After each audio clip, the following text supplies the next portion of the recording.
You see, before you start with him with the Holy Quran, how is he going to listen to you about the Quran when he says he doesn't believe in God? Now that is a very good question. Unfortunately, the answer is not the one this guy gives.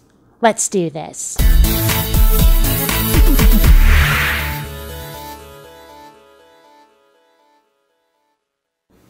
Greetings, fellow space travelers. BionicDance here. Meet Ahmed Deedat.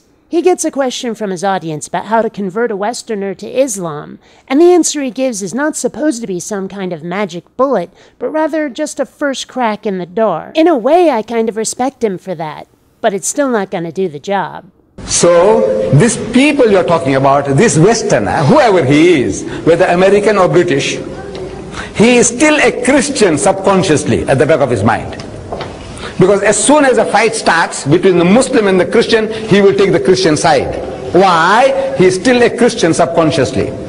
Take the Christian side? What does that mean? We're going to argue for the Christian God? I really don't think so. I don't believe in that God either. Or is the assumption that any Westerner who argues against Islam is arguing for Christianity? You know, there are other options besides Christian, and I don't believe in any of those gods either. So this is one hell of an assumption, dude. And making assumptions about my cultural background? To peddling.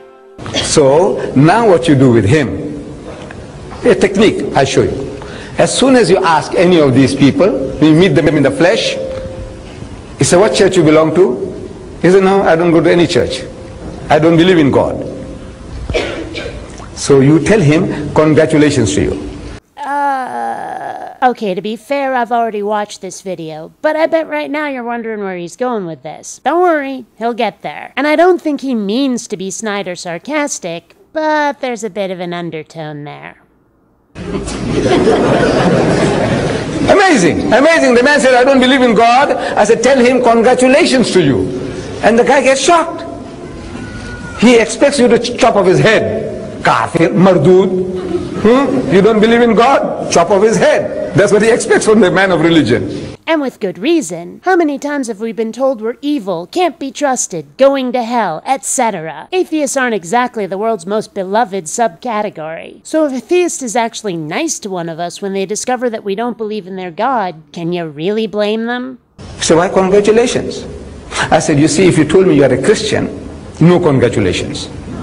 Because your father was a Christian, your mother was a Christian. Right? Is that right? That's another assumption. Some people do convert, you know. And making assumptions about people's religious background? It's a peddling. So what did you do? Nothing. You tell me you're a Muslim? No congratulations. Why? Because your father was a Muslim, your mother was a Muslim. What did you do? Nothing. It's a peddling.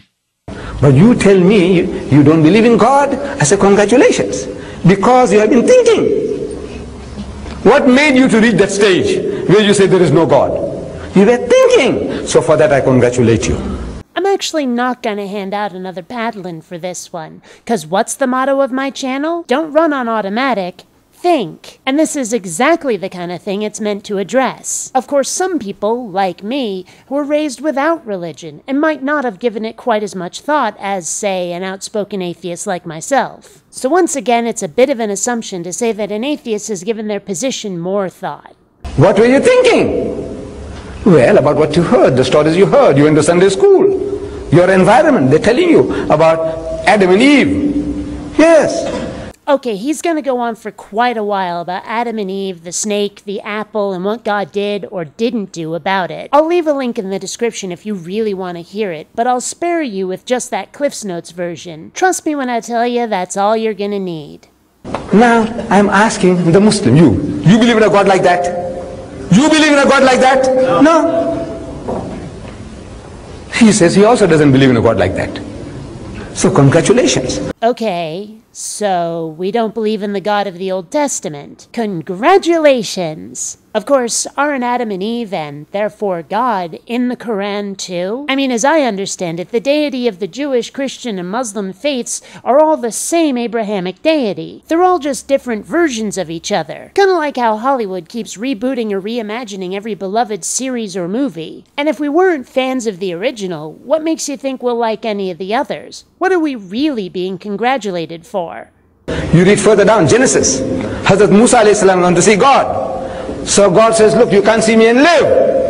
First of all, that's awfully convenient that you can't see God and live. Seems like kind of a sneaky, underhanded way of getting out of that whole proving he's real thing. Talk about a con job. Second, much like with Adam and Eve, he's gonna go on for a while about some other Abrahamic legend. But as with Adam and Eve, the really important part is the question he asks at the end. You believe in a God like that, who shows his backside to Musa? Says no. Look, he's agreeing with you. What you want to tell him, he's telling you himself. You believe that Mary carried God for 9 months?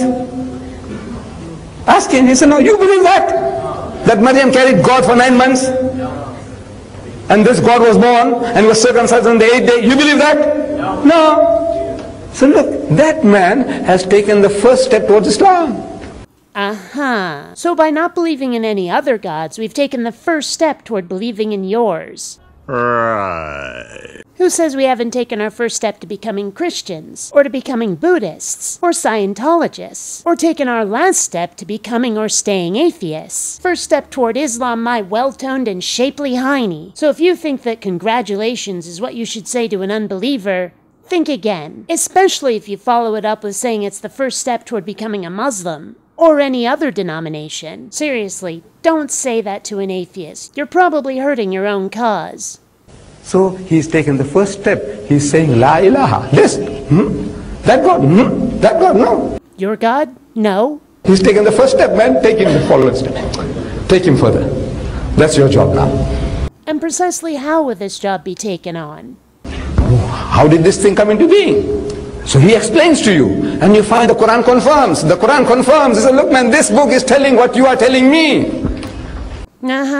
Sure. Some people have made it sound as if the Quran is making claims about the Big Bang. Of course, to believe that, you have to be willing to accept that one day for God is several thousand years for everybody else. Of course, I've also heard some people claim that angels travel at light speed. So what, is God just experiencing time dilation now? This sounds, more than anything else, like a bunch of sci-fi fanboys who found some inconsistencies in the timeline of their favorite series and are engaging in some massive retconning. Inshallah, you'll be able to do the job. I have no idea what he just said there. More than anything else, it sounded remarkably like Flobbedo blib blob bleed.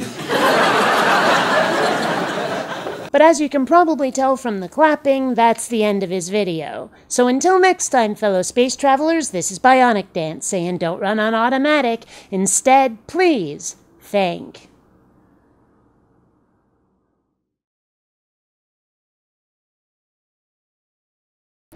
Don't wait. Rate today. Operators are standing by.